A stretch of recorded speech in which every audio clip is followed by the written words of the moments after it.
قالت عفريت من الجن قالت عفريت من الجن أنا آتيك به قبل أن تقوم من مقامك। এই জিন ডাক দিয়া কয়, ও পয়গম্বর, আপনি যেখানে বসা আছেন এই জায়গা থেকে দাঁড়াইতে যতক্ষণ লাগবে ওই সিংহাসনটা আপনার দুয়ারে আনতে আমার এর থেকে বেশি সময় লাগবে না। সুবহানাল্লাহ। কয় হাজার মাইল দূরে? 4000 মাইল দূরে। সুলাইমান কয়, হবে না, আরো তাড়াতাড়ি চাই। আল্লাহু আকবার। আচ্ছা, বসার থেকে দাঁড়াইতে কয় ঘন্টা লাগে? এতটুক সময়ের মধ্যে কয় সুলাইমান কয়, হবে না, আরো তাড়াতাড়ি চাই। ওখানে ছিল একজন আলেম। আলেমের কত দাম! এই মাদ্রাসার উলামায়ে কেরামের কত দাম! এ বাবা, আলেমের কত মর্যাদা! আলেম দাঁড়ায় গেছে, ক্বালাল্লাযী ইনদাহু ইলমুম মিনাল কিতাব, যার কাছে কিতাবের ইলম আছে ওই আলেম দাঁড়ায় কয়, আনা আতিকা বিহি ক্বাবলা আইয়ারতাদ্দা ইলাইকা তরফুকা। ও পয়গম্বর, আপনার চোখের পলক পড়তে দেরি হবে। 4000 মাইল দূর থেকে সিংহাসনটা আপনার দরবারে আনতে 1 সেকেন্ডও সময় লাগবে না। সুবহানাল্লাহ। বলেন তো, চোখের পলক পড়তে কয়দিন সময় লাগে? সুলাইমান নবী চোখের পলকটা খুলছে, খুইলা দেয়, সিংহাসন সামনে হাজির। আর একটু জোরে কর না, আল্লাহু আকবার। মাশাআল্লাহ, আলহামদুলিল্লাহ বলেন সব, আলহামদুলিল্লাহ।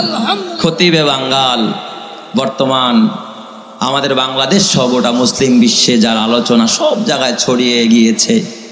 আজকের মাহফিলের যিনি নন্দিত প্রধান বক্তা বন্ধুবর হযরত মাওলানা হাফিজুর রহমান সিদ্দিক কুয়াকাটা দামাত বারাকাতুহুল আলিয়া আপনাদের মাঝে উপস্থিত হয়েছেন। আপনারা খুশি না বেজার?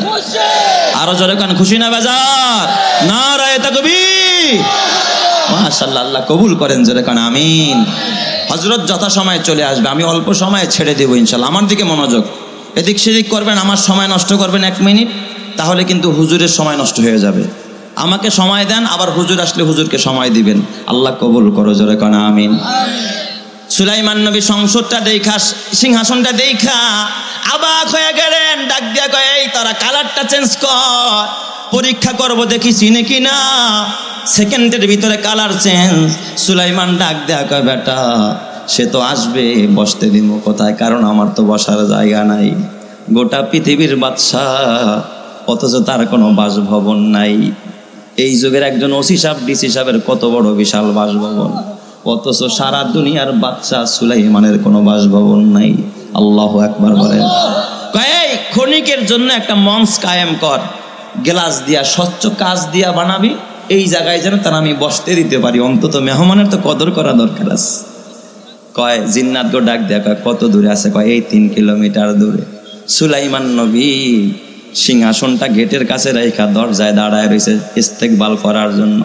রানী বিলকিস ঘুমটাটা টাইনা যখন মন্ত্রী পরিষদ নিয়ে দরবারে ঢুকছে, তাকায় দেখে সিংহাসন ডাইন পাশে।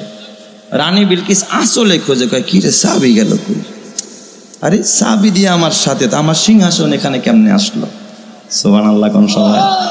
রানী বিলকিসের বুঝতে বাকি নাই, তালা খোলা ছাড়া যেই মানুষটা আমি আসার আগে আমার সিংহাসন নিয়ে আসছে, সত্যি যে তিনি পয়গম্বর, এতে কোনো সন্দেহ নাই। এতে কি নাই, কোনো সন্দেহ।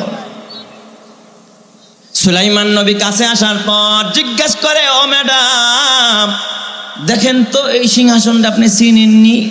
এই ধরনের সিংহাসন আপনার আছে? রানী বিলকিস বড় বিচক্ষণ, চালাক। কয়, আমার একটা সিংহাসন এমনই, কেমন যেন এমনই দেখা যায়, একেবারে দেখতে কান্নাহু হুয়া। এটা যে আমার, এটা কয় না, কয় আমারটা দেখতে হুবহু কেমন যেন এমনই দেখা যায়। সুবহানাল্লাহ। কান্নাহু হুয়া, আমার সিংহাসনটা দেখতে হুবহু এমনই দেখা।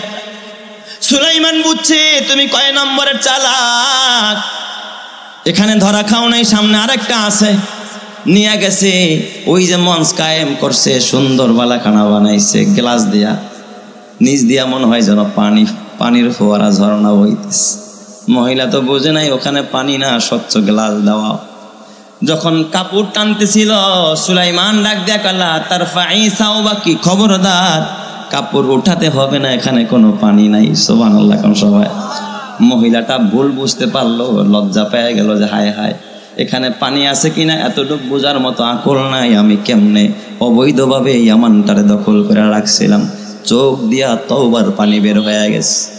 হাতটা আকাশের দিকে বাড়ায় দিয়ে আল্লাহ ডাক দিয়া বলে, ক্বালাত রব্বি ইন্নী যালামতু নাফসি, কয় আল্লাহ আমি আমার নিজের উপরে জুলুম করেছি, সুলাইমানের বিরোধিতা করে জুলুম করেছি। আল্লাহ আমি সূর্যের পূজা করে জুলুম করেছি, আমি চন্দ্রের পূজা করে জুলুম করেছি, গায়রুল্লাহর সিজদা দিয়ে আমি জুলুম করেছি। ওয়া আসলামতু মা সুলাইমান লিল্লাহি রাব্বিল আলামিন, আল্লাহ আমি সুলাইমানের হাতে হাত দিয়া এখন কালিমা পড়ে মুসলমান হয়ে গেলাম। জোরে করেন আল্লাহু আকবার। সঙ্গে সঙ্গে মুসলমান বানায়া দিলেন কে? আল্লাহ। মুসলমান হওয়ার পরে মহিলাটা গড়াগড়ি খায়। পয়গম্বর সুলাইমান দৃশ্য দেখা মন্ত্রীরা দেখা ডাক দিয়া কয়, ও পয়গম্বর খবরদার আর কষ্ট দিয়েন না, মহিলাটা কালিমা পড়েছে, এখন তো সে আপনার দলে ঢুকেছে, আর কষ্ট দিয়েন না, আপনি দয়া করে তারে বিবাহ করে নেন। ওই মজলিসের মধ্যে সুলাইমান নবী তারে বিয়ে করে গলার মালা বানায় নেয়, তার জন্য এমন একটা বাড়ি বানায় দেয়। সুলাইমান নবীর কয়জন বিবি কয়জন সন্তান ওই দিকে আমি যাব না। এই সুলাইমান নবী বিদায় কালে এ বাবা যখন দেখলো বয়স আমার শেষের দিকে, সুলাইমান নবী মসজিদ আকসা বাইতুল মুকাদ্দাস বানাইতেছিলেন জিন্নাতদেরকে দিয়া। জিনদেরও বাদশা ছিলেন হযরতে সুলাইমান। জিন্নাতরা দিনেও কাজ করে রাতেও কাজ করে, প্রায় 50,000 জিন লাগাইছে এই মসজিদটা বানাইতে। জোরে কন্না আল্লাহু আকবার। মসজিদটা বানায়া অর্ধেক হয়ে গেছে, আল্লাহ তাআলা আজরাইলকে পাঠায় দিয়েছে, আজরাইল যা আমার বন্ধু সুলাইমানরে সালাম দে আর বলে দে তার সময় কিন্তু শেষ হয়ে গেছে। ও সুলাইমান জমিনে আর থাকা যাবে না, এত বড় বাদশা যার কথায় মুহূর্তের মধ্যে সেকেন্ডের মধ্যে সিংহাসন হাজির হয়ে যায়। এই বাদশা সুলাইমান রে আজরাইল ডাক দিয়া কয়, ও বাইস হযরতে সুলাইমান সময় কিন্তু আর বেশি নাই। সুলাইমান ডাক দিয়া কয়, আল্লাহ ও আকাশের মালিক, এখন যদি আমি মরে যাই মসজিদটা এখনো অসমাপ্ত আছে, সমাপ্ত হয় নাই, জিন্নাতরা পালায়া যাবে আর কাজ করবে না, মসজিদটা এমনি পড়ে থাকবে। আল্লাহ আমি ঘর চাই না, বাড়ি চাই না, সন্তানের জন্য ক্ষমতা চাই না, আমি মরার আগে যেন মসজিদটা কমপ্লিট করে যাইতে পারি, এই সুযোগটা শুধু আমারে দাও। সুবহানাল্লাহ জোরে কোন সবাই। বর্তমান আমরা যারা আছি মরার আগে কই ছেলে রে কি দিয়া গেলাম, মেয়ে রে কি দিয়া গেলাম, কয়টা বাড়ি বানাইলাই চিন্তা করি, হিসাব করি, সম্পদের ভাগাভাগি করি। অথচ সুলাইমান এত বড় বাদশা, এ বাবা পরবর্তী বাদশা কে হবে এই নিয়ে ফিকির নাই। ফিকির একটা আল্লাহর ঘর কমপ্লিট করতে পারলাম কিনা, জোরে কোন সুবহানাল্লাহ। وتفقد الطير فقال ما لي لا أرى الهدهد أم كان من الغائبين। কিরে হুদহুদ কি হারিয়ে গেল না অদৃশ্য হয়ে গেল?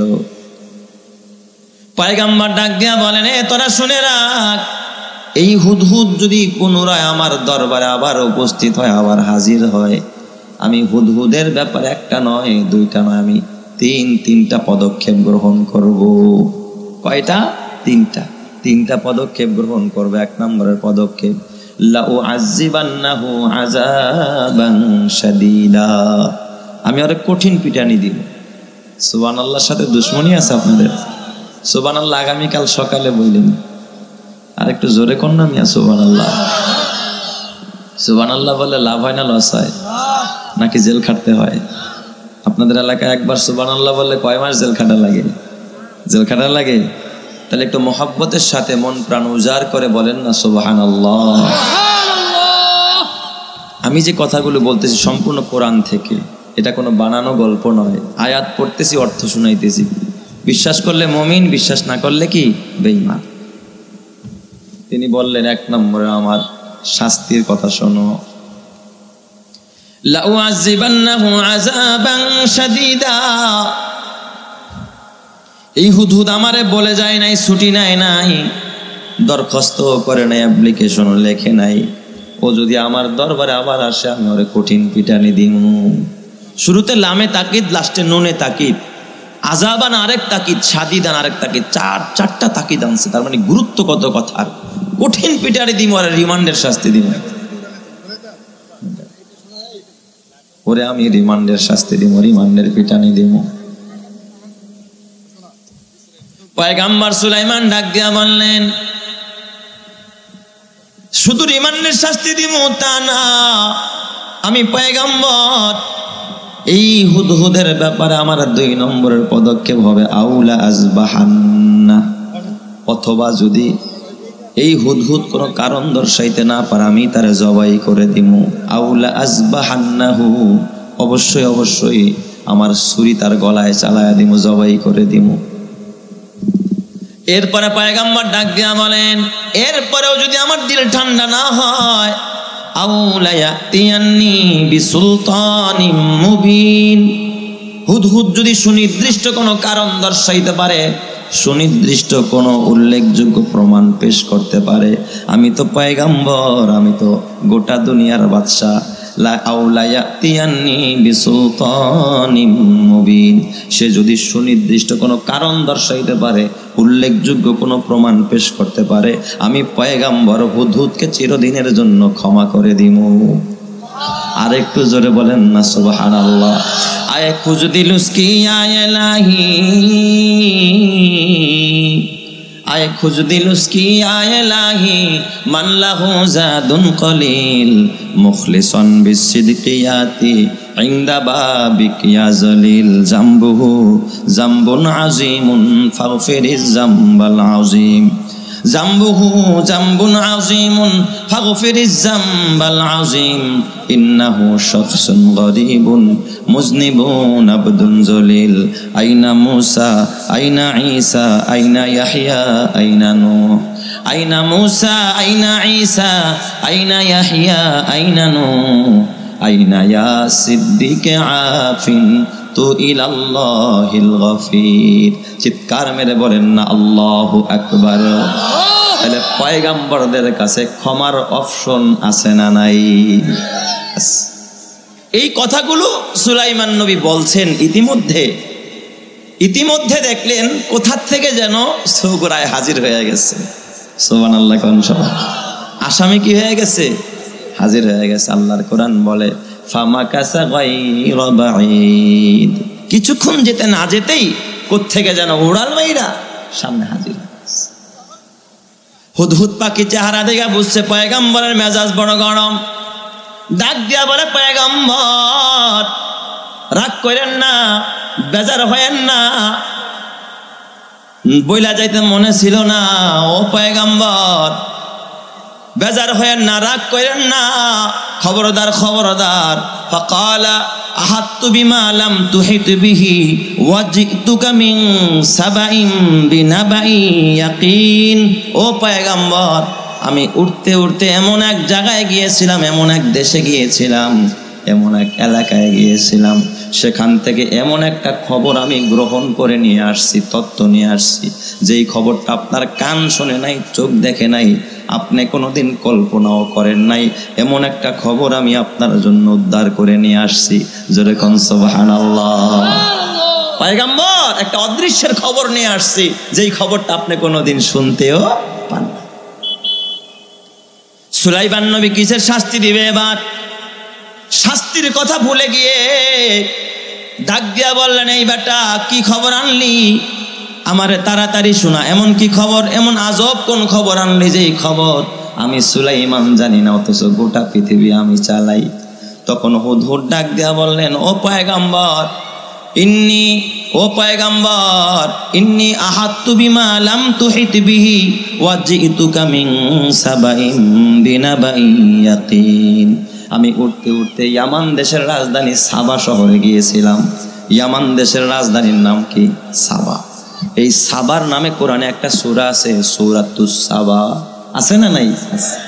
ওই সাবায় গিয়েছিলাম, সেখানে গিয়ে এক ম্যাডামের খবর পেলাম। ম্যাডাম, ওই ম্যাডাম আপনার নেতৃত্ব মানে না, আপনার পয়গম্বরি মানে না, আপনার রিসালাত মানে না, আল্লাহর তাওহীদ মানে না।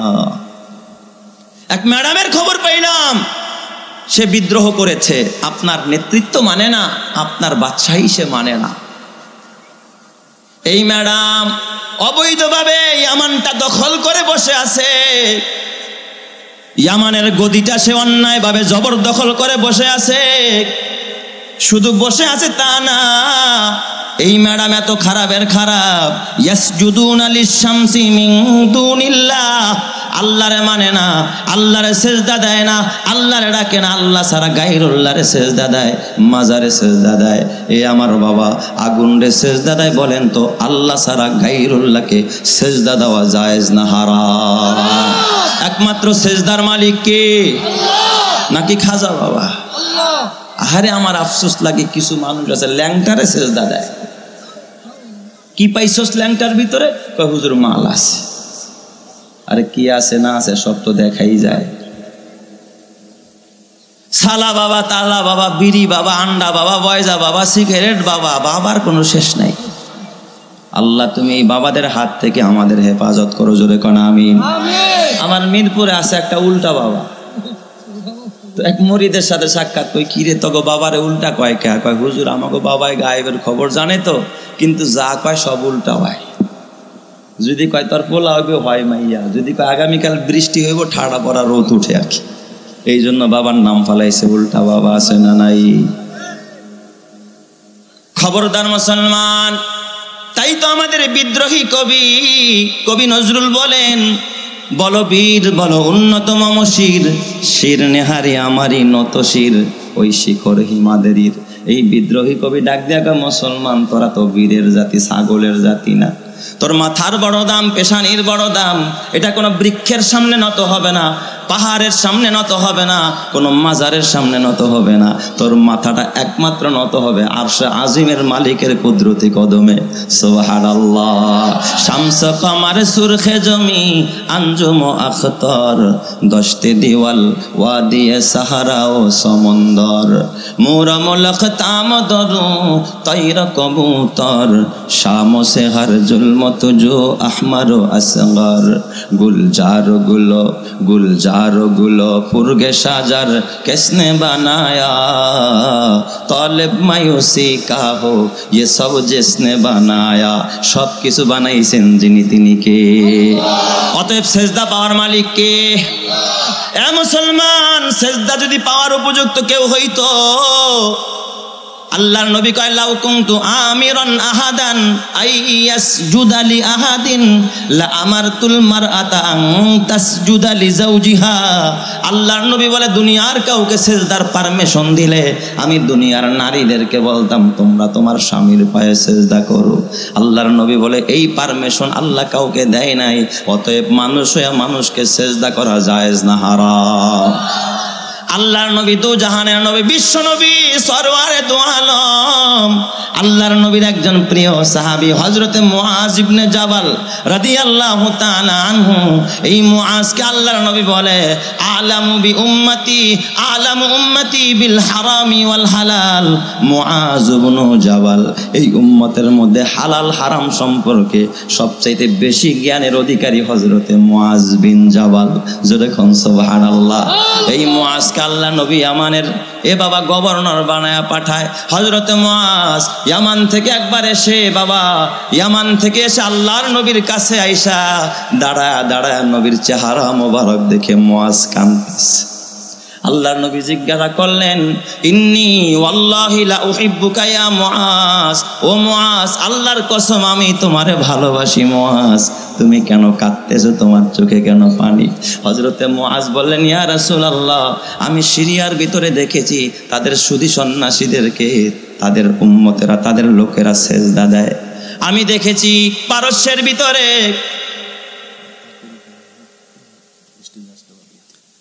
ডেকোরেটরের লোক একটু স্টেজ আসেন ভাই, একেবারে আমরা তো ভিজা যেতেছি একেবারে যা অবস্থা। ডেকোরেটরের লোক একটু স্টেজ আসেন মেহেরবানি করে, কর্তৃপক্ষ আপনাদেরকে ডাকতেছে।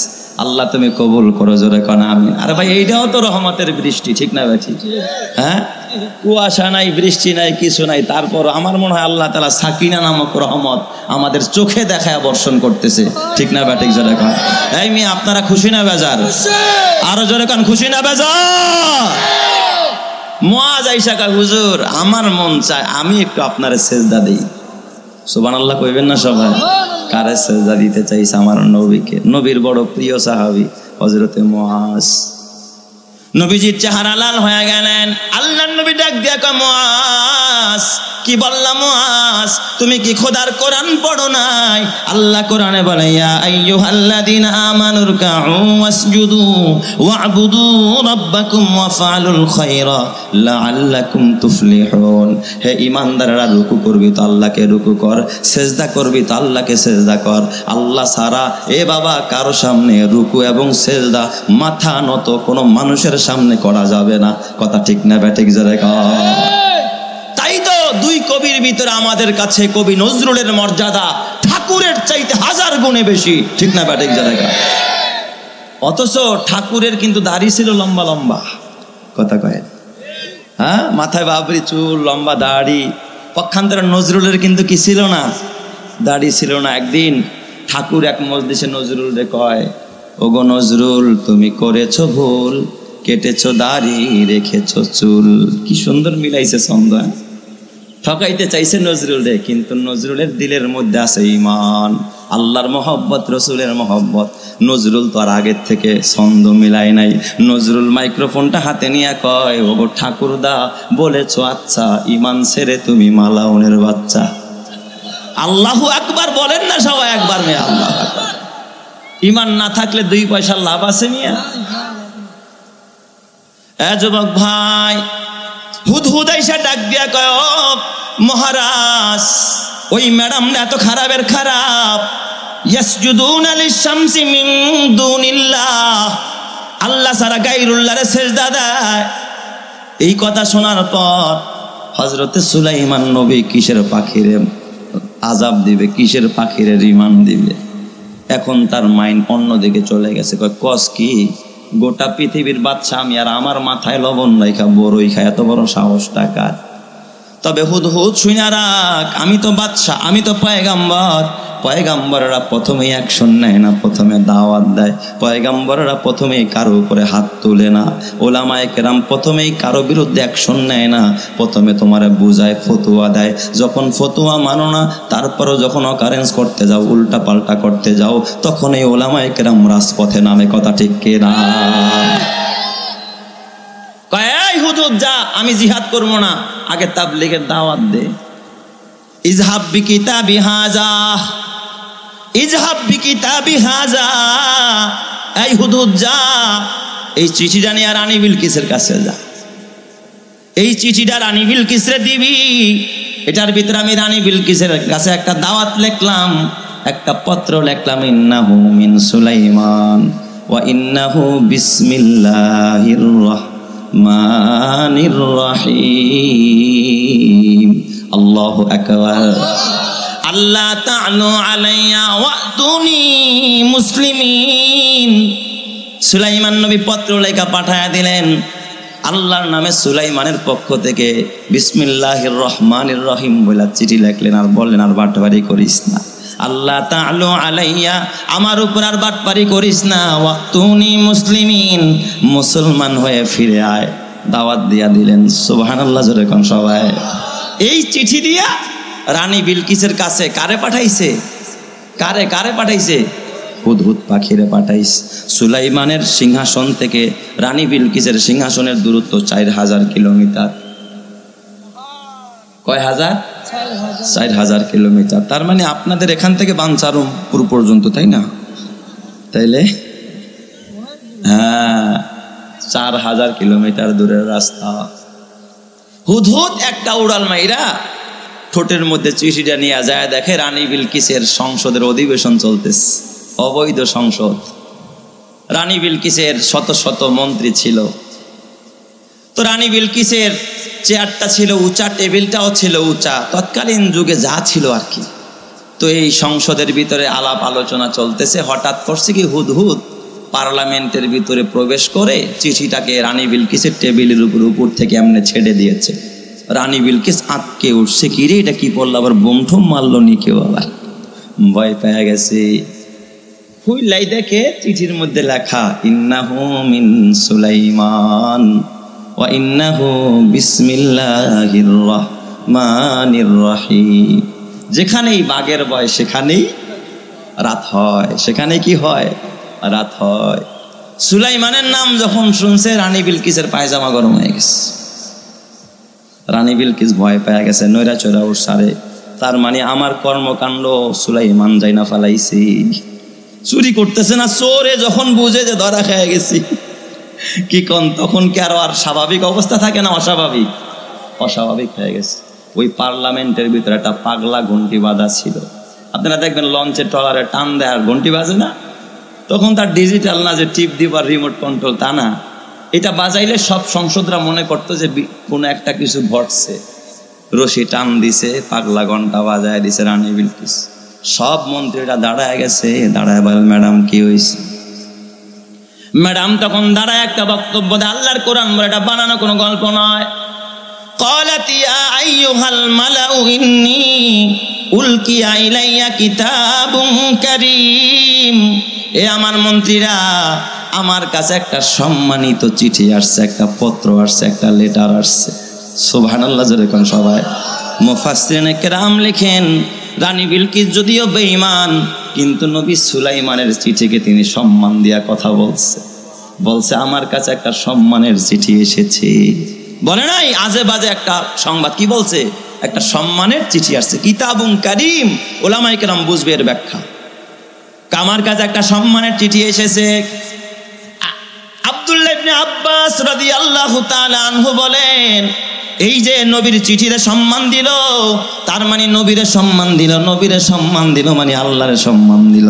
আল্লাহ যেন অব্যক্ত ভাষায় ডাক দেখা, রানী বিলকিস তুই আমার নবীর চিঠিরে সম্মান দিলি, আমার নবীরে সম্মান দিলি মানে আমি আল্লাহরে সম্মান দিলি। আমি তোর অসম্মানই করব না, আজ হোক আর কাল হোক, কালিমার মালাটা আমি তোর গলায় পড়ায়া দিব। সুবহানাল্লাহ। আরো জোরে বলেন আল্লাহু আকবার। হেদায়েতের মালিক যিনি, তিনি কে?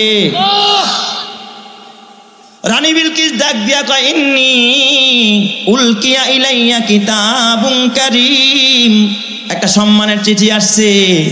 এবার ওই মন্ত্রীদের থেকে কয়েকজন দাঁড়ায় বলে ও ম্যাডাম, চিঠি আসছে, ভালো কথা, আপনি এখন কি চান? তখন রানী বিলকিস দ্বিতীয় আরেকটা বক্তব্য দেয়।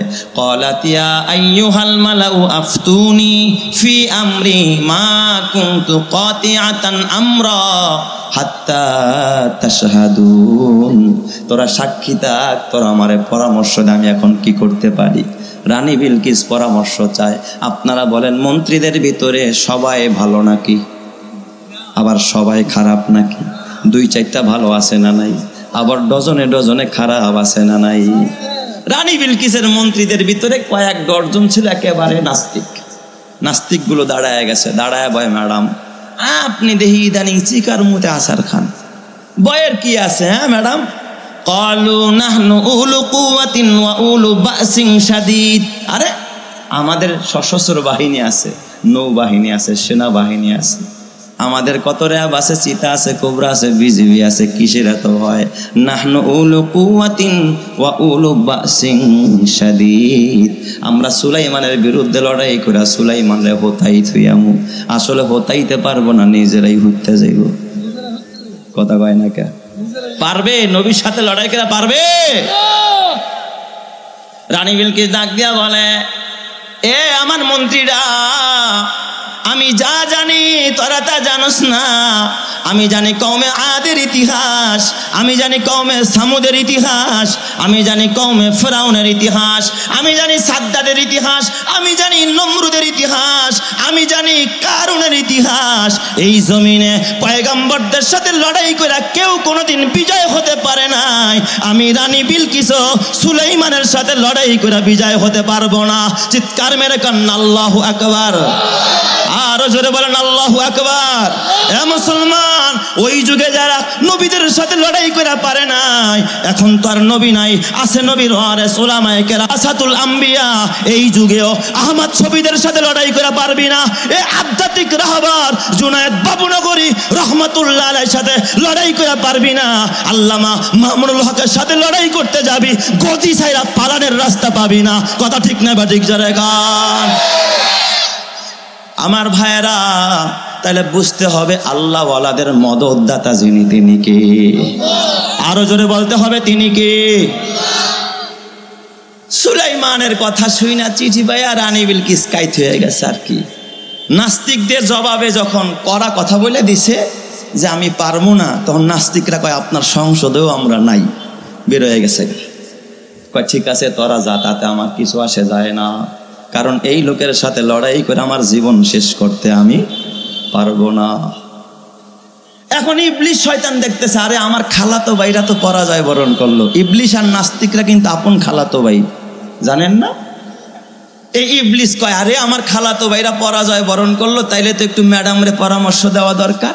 দেখেন কেমনে ইবলিশে গিয়া পিন লাগায়। কয় ম্যাডাম আপনি সুলাইমানের কাছে আত্মসমর্পণ করেন, বাধা নাই, কিন্তু একটু যাচাই করে নিয়েন সে আসল না নকল। নাউজুবিল্লাহ কোন সবাই। কয় কেমনে? কয় ওই যে কিছু টাকা পয়সা দিলে সুলাইমান এমনি কাইতে যাব, কারণ টাকার কাছে হুকুম নরে, হাকিম নরে, বিচার গড়ে, ক্ষমতা গড়ে, থানা গড়ে, পুলিশ গড়ে, সব গড়ে, ঠিক কিনা? মামু পাইলেই সব ঠান্ডা, মামু পাইলেই ঠান্ডা। রানী বিলকিস কয় কথাটা তো তুই হাসাই কই সূত্রে, তাহলে তো একটু টেস্ট করা দরকার। ওয়া ইন্নী মুরসিলাতুন ইলাইহিম বিহাদিয়া, কয় তাহলে কিছু হাদিয়া পাঠাই। কি হাদিয়া পাঠাইছে জানেন?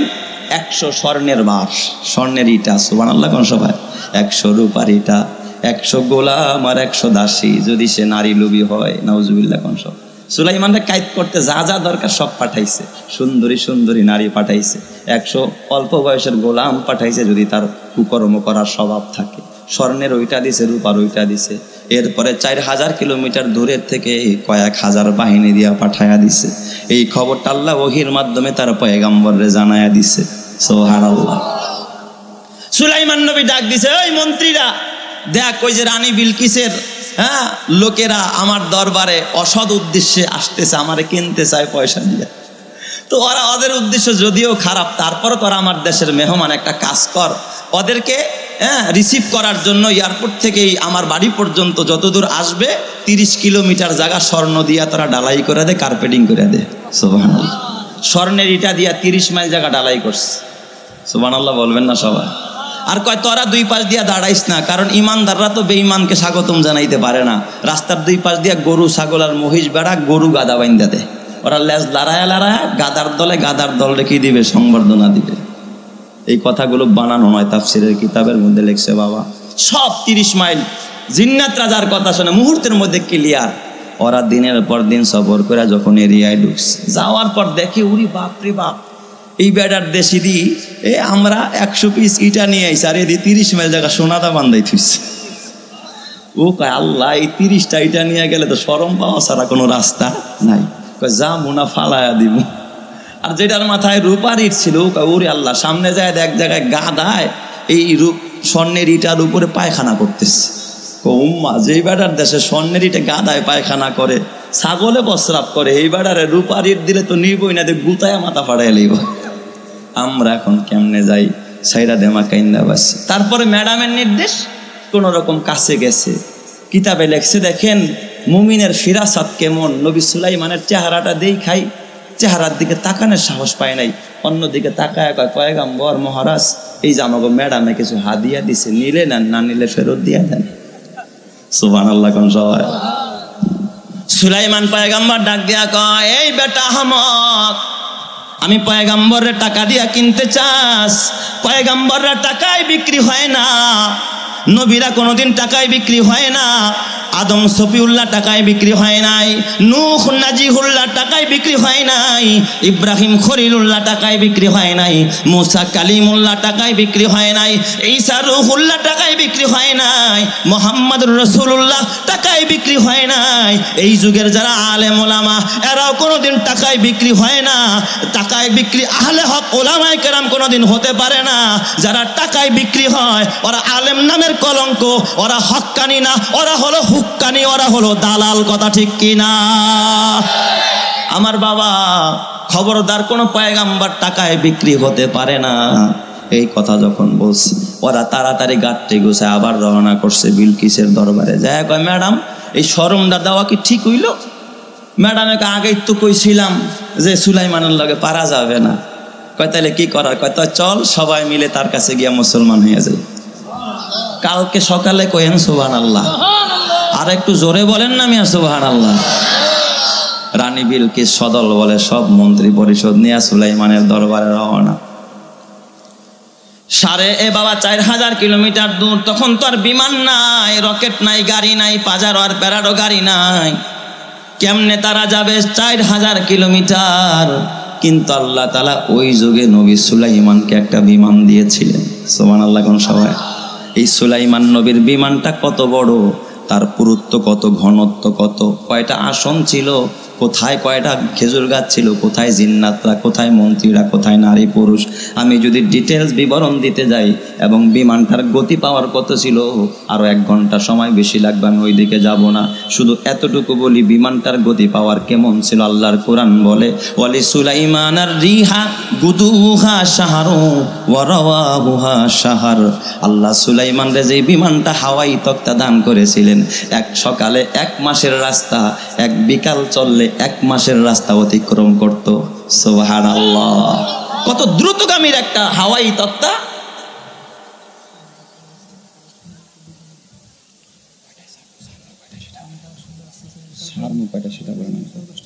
ঠিক আছে যুবক ভাই, ভালো করে বুঝেন, হযরতে সুলাইমান আলাইহিস সালাম আমার বাবা এই বিমানে হাওয়াই তক্তায় করে উঠতেন। এই দিক দিয়ে আমরা যখন কাছাকাছি, সুলাইমান পয়গম্বর মন্ত্রীদেরকে নিয়ে বৈঠকে বসছে, বৈঠকে বৈশা ডাক দেয়া বলতেছে, ক্বালা ইয়া আইয়ুহাল মালাউ আইয়ুকুম ইয়াতিনি বিআরশিহা ক্বাবলা আন ইয়াতুনি মুসলিমিন। কে আসো? এই রানী বিলকিসের একটা সিংহাসন আছে, সে আসার আগে আগে সিংহাসনটা আমার দরবারে হাজির করবি। কারণ তাকে একটা অলৌকিক ঘটনা দেখাইতে হবে সে আসার আগে আগে, কারণ চাবি তার কাছে, সিংহাসন কেমনে আসলো, সেজন্য এই অলৌকিক ঘটনা দেখে আমাকে নবী বিশ্বাস করে, কালিমা পড়ে মুসলমান হয়। সুবহানাল্লাহ।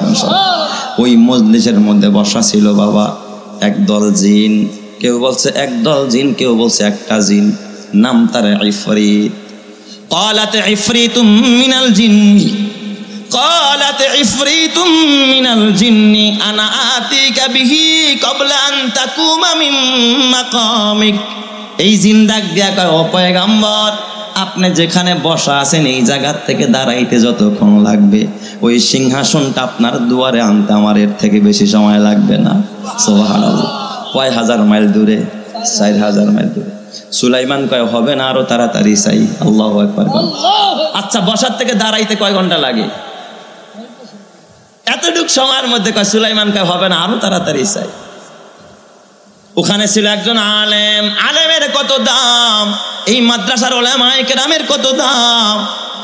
এ বাবা, আলেমের কত মর্যাদা।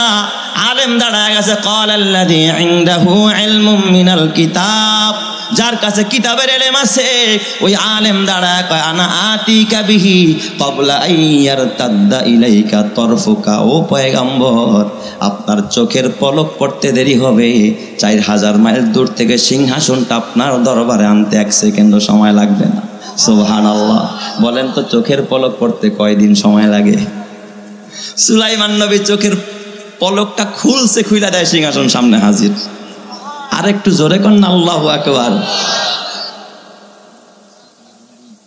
মাশাআল্লাহ, আলহামদুলিল্লাহ বলেন সব, আলহামদুলিল্লাহ। খতিবে বাঙ্গাল, বর্তমান আমাদের বাংলাদেশ সহ গোটা মুসলিম বিশ্বে যার আলোচনা সব জায়গায় ছড়িয়ে গিয়েছে।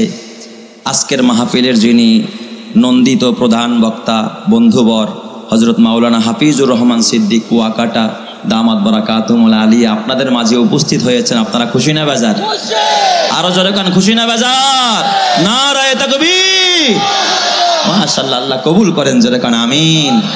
হযরত যথাসময়ে চলে আসবে, আমি অল্প সময়ে ছেড়ে দেব ইনশাআল্লাহ। আমার দিকে মনোযোগ, এদিক সেদিক করবেন, আমার সময় নষ্ট করবেন 1 মিনিট, তাহলে কিন্তু হুজুরের সময় নষ্ট হয়ে যাবে। আমাকে সময় দেন, আবার হুজুর আসলে হুজুরকে সময় দিবেন। আল্লাহ কবুল করো, জোরে কান আমিন। সুলাইমান নবী সংসদটা দেখা, সিংহাসনটা দেখা অবাক হয়ে গেলেন। ডাক দিয়া কয়, এই তোরা কালারটা চেঞ্জ কর, পরীক্ষা করব দেখি চিনে কিনা। সেকেন্ডের ভিতরে কালার চেঞ্জ। সুলাইমান ডাক দেয়া কয়, বেটা সে তো আসবে, বসতে দিব কোথায়, কারণ আমার তো বসার জায়গা নাই। গোটা পৃথিবীর বাদশা, অথচ তার কোনো বাসভবন নাই। এই যুগের একজন ওসি সাহেব, ডিসি সাহেবের কত বড় বিশাল বাসভবন, অথচ সারা দুনিয়ার বাদশা সুলাইমানের কোনো বাসভবন নাই। আল্লাহু আকবার বলেন। এই ক্ষণিকের জন্য একটা মঞ্চ কায়েম কর, গ্লাস দিয়া স্বচ্ছ কাচ দিয়া বানাবি, এই জায়গায় যেন তারা আমি বসতে দিতে পারি, অন্তত মেহমানের তো কদর করা দরকার আছে। কয় জিন্নাত গো ডাক দেয়া, কয় কত দূরে আছে? কয় এই 3 কিলোমিটার দূরে। সুলাইমান নবী সিংহাসনটা গেটের কাছে রাইখা দরজায় দাঁড়ায় রয়েছে ইস্তেকবাল করার জন্য। রানী বিলকিস ঘুমটাটা টাইনা যখন মন্ত্রী পরিষদ নিয়ে দরবারে ঢুকছে, তাকায় দেখে সিংহাসন ডাইন পাশে। রানী বিলকিস আসলে খোঁজে, কয় কি রে চাবি গেল কই? আরে চাবি দিয়ে আমার সাথে, তো আমার সিংহাসন এখানে কেমনে আসলো? সুবহানাল্লাহ কোন সবাই। রানী বিলকিসের বুঝতে বাকি নাই, তালা খোলা ছাড়া যেই মানুষটা আমি আসার আগে আমার সিংহাসন নিয়ে আসছে, সত্যি যে তিনি পয়গম্বর, এতে কোনো সন্দেহ নাই। এতে কি নাই কোনো সন্দেহ। সুলাইমান নবী কাছে আসার পর জিজ্ঞেস করে, ও ম্যাডাম দেখেন তো এই সিংহাসনটা আপনি চিনেননি? এই ধরনের সিংহাসন আপনার আছে? রানী বিলকিস বড় বিচক্ষণ চালাক, কয় আমার একটা সিংহাসন এমনই, কেমন যেন এমনই দেখা যায়, একেবারে দেখতে কান্নাহু হুয়া। এটা যে আমার, এটা কয় না, কয় আমারটা দেখতে হুবহু কেমন যেন এমনই দেখা যায়। সুবহানাল্লাহ। কান্নাহু হুয়া, আমার সিংহাসনটা দেখতে হুবহু এমনই দেখা। সুলাইমান বুঝছে তুমি কয় নম্বরের চালাক, এখানে ধরা খাও নাই, সামনে আরেকটা আছে। নিয়ে গেছে ওই যে মঞ্চ কায়েম করছে, সুন্দর বালাখানা বানাইছে গ্লাস দিয়া, নিচ দিয়া মনে হয় যেন পানির ফোয়ারা ঝর্ণা বইতেছে। মহিলা তো বোঝে নাই ওখানে পানি না, স্বচ্ছ গ্লাস দেওয়া।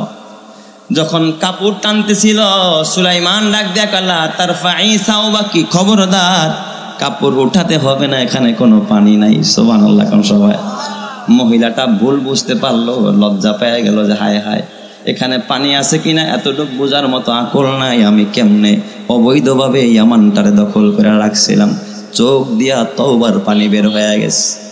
হাতটা আকাশের দিকে বাড়ায় দিয়ে আল্লাহ ডাক দিয়া বলে, ক্বালাত রাব্বি ইন্নী যালামতু নাফসি, কয় আল্লাহ আমি আমার নিজের উপরে জুলুম করেছি, সুলাইমানের বিরোধিতা করে জুলুম করেছি। আল্লাহ আমি সূর্যের পূজা করে জুলুম করেছি, আমি চন্দ্রের পূজা করে জুলুম করেছি, গায়রুল্লাহর সিজদা দিয়ে আমি জুলুম করেছি। ওয়া আসলামতু মা সুলাইমানা লিল্লাহি রাব্বিল আলামিন, আল্লাহ আমি সুলাইমানের হাতে হাত দিয়া এখন কালিমা পড়ে মুসলমান হয়ে গেলাম। জোরে কন্না আল্লাহু আকবার। সঙ্গে সঙ্গে মুসলমান বানায়া দিলেন কে? আল্লাহ। মুসলমান হওয়ার পরে মহিলাটা গড়াগড়ি খায়। পয়গম্বর সুলাইমান দৃশ্য দেখা, মন্ত্রীরা দেখা ডাক দিয়া কয়, ও পয়গম্বর খবরদার আর কষ্ট দিয়েন না, মহিলাটা কালিমা পড়েছে, এখন তো সে আপনার গলে ঢুকেছে, আর কষ্ট দিয়েন না, আপনি দয়া করে তারে বিবাহ করে নেন।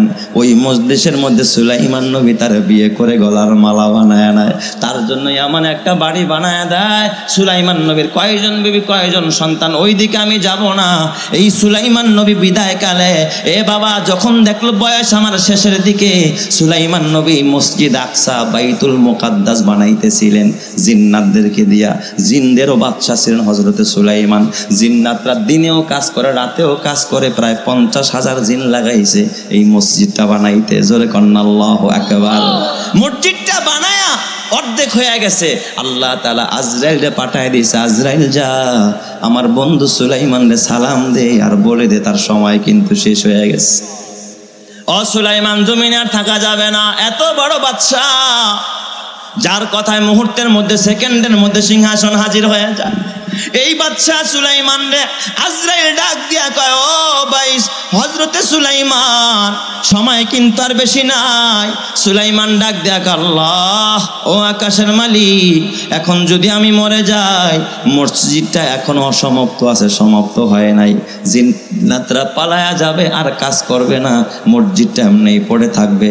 আল্লাহ আমি ঘর চাই না, বাড়ি চাই না, সন্তানের জন্য ক্ষমতা চাই না, আমি মরার আগে যেন মসজিদটা কমপ্লিট করে যাইতে পারি, এই সুযোগটা শুধু আমারে দাও।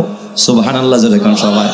বর্তমান আমরা যারা আছি, মরার আগে কই ছেলে রে কি দিয়া গেলাম, মেয়ে রে কি দিয়া গেলাম, কয়টা বাড়ি বানাইলাই চিন্তা করি, হিসাব করি, সম্পদের ভাগাভাগি করি। অথচ সুলাইমান এত বড় বাদশা, এ বাবা পরবর্তী বাদশা কে হবে এই নিয়ে ফিকির নাই। ফিকির একটা আল্লাহর ঘর কমপ্লিট করতে পারলাম কিনা, জোরে কোন সুবহানাল্লাহ। সুলাইমান নবী ডাক দেয়া, আল্লাহ ও আল্লাহ, আমি যদি মরে যাই এই মসজিদের কাজ আর হবে না। আল্লাহ গো, তুমি দয়া করে মায়া করে আমার হায়াতটা একটু বাড়ায়া দাও। আল্লাহ, যেন মসজিদটা আমি কমপ্লিট করে তারপরে আমি কবরে যাইতে পারি। কিয়ামতের ময়দানে যেন বলতে পারি, আল্লাহ তোমার ঘর বানায়া দিয়া তারপরে আমি কবরে আসছি। এ আমার বাবা, তুমি সিনেমার হল বানাইছো, ঘরটারে টেলিভিশন কিনছো, ডিশের লাইন ঢুকাইছো, মাসে মাসে ডিশের লাইনের বিল দাও, ওয়াইফাই লাইনের বিল দাও, টেলিভিশনের খরচ তুমি চালাও, কিন্তু বাবা আল্লাহর জন্য আখিরাতের জন্য কিছু করলা না। তার মানে তোমার ঘরটা তো ডাইরেক্ট সিনেমার হল, কথা ঠিক কিনা? আল্লাহ, আমি যেন মসজিদ বানায়া তারপরে কবরে যাই। আল্লাহ পাকের পক্ষ থেকে ওয়াদা আসলো, সুলাইমান ইজা জা আজালুহা লা ইস্তাখিরুনা সাআতাও ওয়া লা ইস্তাকদিমুন। হায়াত যখন শেষ হয়ে যাবে, আগেও নেওয়া হবে না, পরেও নেওয়া হবে না, সময় মতোই যেতে হবে। সুলাইমান বুঝতে আল্লাহ মানে সময় দিবে না। পয়গম্বর সুলাইমান ডাক দিয়া, আল্লাহ বুঝেছি আসমানের মালিক রে, আমারে হায়াত দিবা না, সময় দিবা না, তবে আল্লাহ বিদায় কালে তোমার কাছে আমি বলি, আল্লাহ আমার জানটা কবজ করবা, আমি মেহরাবে নামাজে দাঁড়ায়া যাব, আমি একটা লাঠি ভর দিয়ে নামাজে দাঁড়াবো, আমার লাশটারে তুমি বডিটারে খাড়া করে রাখবা, জিন্নাতরা যেন টের না পায় আমি সুলাইমান জিন্দা আছি না মরে গেছি। আল্লাহ আমার জান নিয়ে যাও, বাধা নাই, আমি আমার জীবনটাও তোমার ঘরে দিলাম, আমার মৃত্যুর পরে আমার লাশটা পর্যন্ত তোমার ঘরের জন্য অক্ষ করে গেলাম। আল্লাহ আমার মৃত্যুর এলানটা তুমি শুধুমাত্র জিন্নাতদেরকে জানাইবা না। এইভাবে সুলাইমান লাঠি ভর দিয়া নামাজে দাঁড়াইছে, ওই অবস্থায় তার জান কবজ হয়ে গেছে। জিন্নাতরা দেখে পয়গাম্বর নড়ে না, আরেকজনের কোসায় কয় কিরে দি নড়াচড়া করে না, আরেকটায় কয় কথা কইস না, লাঠি দিয়া বাড়ি দিব। সুবহানাল্লাহ। ওরা কাজ করতেছে, করতে করতে এই দিক দিয়া পুরা মসজিদের কাজ কমপ্লিট। আল্লাহ তাআলা ঘুন পোকার ডাক দিয়া কয়, ঘুন পোকা কই রে, জলদি যা, আমার সুলাইমানের লাঠি খাওয়া শুরু কর। লাঠিটা খাইতে খাইতে যখন পুরা লাঠি খায়া শেষ, লাঠি ভেঙে গেছে, পয়গাম্বর ডান কাতে গড়ায় গেছে। জিন্নাতরা দৌড়ে এসে ধইরা দেখে পয়গাম্বর দুনিয়ায় নাই, তিনি ইন্তেকাল করেছে। ওদের চিকিৎসা বিজ্ঞানীরা পরীক্ষা করে দেখে হযরত সুলাইমান একদিন আর 2 দিন নয়, অন্তত 2.5 বছর আগে ইন্তেকাল করেছে। এই 2.5টা বছর পর্যন্ত তার লাশ দিয়া আল্লাহর ঘরের খেদমত করে গেল। এ বাবা, তুমি কয়দিন খেদমত করলা আল্লাহর ঘরের, কয়দিন খেদমত করলা নবীর ঘরের, কয়দিন খেদমত করলা দাড়িওয়ালা টুপিওয়ালার, কয়দিন খেদমত করলা নবীর ওয়ারিসদের। কিয়ামতের ময়দানে আল্লাহর আদালতে জবাব দেওয়ার আস লাগবে কি লাগবে না? এ বাবা, বিদায় কালে আমার জীবনের একটা বাস্তব ঘটনা বলে আমি এখন বিদায় নেব। খেয়াল করেন, বাগেরহাটে আমার এক মাহফিল, 3 বছরের পাগড়ি দিবে ছাত্রদেরকে, ছাত্ররা পাগড়ি নেওয়ার জন্য লাইনে দাঁড়াইছে। দেখি 3 স্তরের লাইন, প্রথম লাইনের মাদ্রাসার হাফেজে কোরআনের ছাত্ররা, দ্বিতীয় লাইনে নাকি গার্জিয়ানরা, তৃতীয় লাইনে লজিন মাস্টাররা। ছাত্রদেরকে পাগড়ি দেয় আর গার্জিয়ানদেরকে একটা হাজি রুমাল দেয়, বাপ মারে আর কি রুমাল মাথায় মোড়া দিব। আর যারা লজিন মাস্টার, এই হাফেজদেরকে যারা খাওয়াইছে, ওদেরকে একটা করে জায়নামাজ দেয়। ওই এলাকার নিয়ম আর কি। তো সুন্দর, আমার কাছে ভালো লাগছে, সবাই উদ্বুদ্ধ। কিন্তু লাইনের মধ্যে যতজন হাফেজে কোরআন দাঁড়ানো আছে, এর মধ্যে একটা অন্ধ হাফেজ, 2টা চোখে দেখে না, ধৈরা ওরা লাইনে দাঁড় করায় দিস। যখন আর পাগড়ি নেওয়ার পালা, ওরে পাগড়ি পেঁচায় দিলাম, ওর নামের পর এবার ওর গার্জিয়ানের নাম আসলো। নাম আসার সাথে সাথে দেখি অন্ধ হাফেজে কোরআনের চোখ দিয়া পানির ফোঁটা গড়াইতেছে, হাও মাও করে কাঁদতেছে। আমি ডাক দিয়া বললাম, হাফেজ সাহেব কাঁদেন কেন? কয় উস্তাদ, আমার তো বাবা নাই, ছোট্টবেলা আমার বাবা মারা যায়, আজকে আমার বাবা যদি বাইচা থাকতো, আমি হাফেজে কোরআনের বাবা হই, আজকে আমার বাবাও মাথার মধ্যে রুমাল নিয়ে তারপরে বাসায় যাইতো। দেখি তার লজিন মাস্টার আগায় আসছে, রুমালও তারে দেওয়া হলো, জায়নামাজটাও তারে দেওয়া হলো। লজিন মাস্টারের কান্না দেখি, বাবা হইয়া যা কান্না করে, লজিন মাস্টারের থেকে 3 গুণ বেশি কাঁদতেছে। আমি বললাম, ভাইজান আপনি কাঁদেন কেন? লজিন মাস্টার ডাক দিয়া, ওস্তাদ একটা সময় আমার ঘরের ভিতরে অশান্তির কোনো শেষ ছিল না, আমার ঘরের মধ্যে সমস্যার কোনো শেষ ছিল না। ওস্তাদ এত সমস্যা, আমি কাউকে লজিনও খাওয়াইতাম না। একদিন এই অন্ধ ছেলেটারে মাদ্রাসায় দেখা আমার মন চাইলো এই অন্ধটারে আমার বাসায় লজিন রাখবো, ওরে আমি খাবার দিব। ওরে আমার বাড়িতে নেওয়ার পর থেকে আমার ফসলে বরকত আরম্ভ হয়েছে, ঘরের মধ্যে বরকত আরম্ভ হয়েছে। আমার ঘরের ভিতরে বরকত, ফলে বরকত, ফুলে বরকত। আমার ছেলে একটা বিদেশে ছিল, ওর ঝামেলার পর ঝামেলা, ওরে লজিন খাওয়ানোর পর থেকে সব ঝামেলা আল্লাহ তাআলা দূর করে দিছে। সুবহানাল্লাহ যখন সবাই। ও আমার ছেলের থেকেও বেশি হুজুর, কিন্তু এই হাফেজে কোরআন অন্ধরে আমি এত কান্দি দেখেছি হুজুর। ও সেজদায় গেলে সব সময় কাঁদে। আমার বাড়িতে যখন খাইতে যায় অন্ধ মানুষ দিনের বেলায়, রাতের খাবারটা আমি মাদ্রাসায় দিয়া যায়, যতক্ষণ ঘরে বসা থাকে গুনগুন গুনগুন করে খোদার কোরআন পড়তে থাকে, চোখ দিয়া তো দুনিয়ার কিচ্ছু দেখে না। এ আমার বাবা, এরা হলো কোরআনের হাফেজ। এই যে মাদ্রাসা, এখানে শত শত কোরআনের হাফেজ। আজকে অনেকে পাগড়ি বেক, এই হাফেজে কোরআনের পায়ের নিচে নূরের ফেরেশতারা নূরের ডানা বিছায়। ওদের জন্য একটু বসার জায়গার ব্যবস্থা করে দাও, তেলাওয়াতের জায়গার ব্যবস্থা করে দাও, ওরা যেন তাহাজ্জুদ পড়তে পারে, সেজদা দেওয়ার জায়গাটা তুমি করে দাও। তোমাদের জন্য জান্নাতের ব্যবস্থা করবেন যিনি, তিনি কে? আল্লাহ। এই জন্য আমার বাবা, এই মাদ্রাসার 3 তলার ভবনের কাজটা অসমাপ্ত দেখলাম। এই ভবনের কাজ করা হবে হেফজখানার জন্য, কোরআনের জন্য।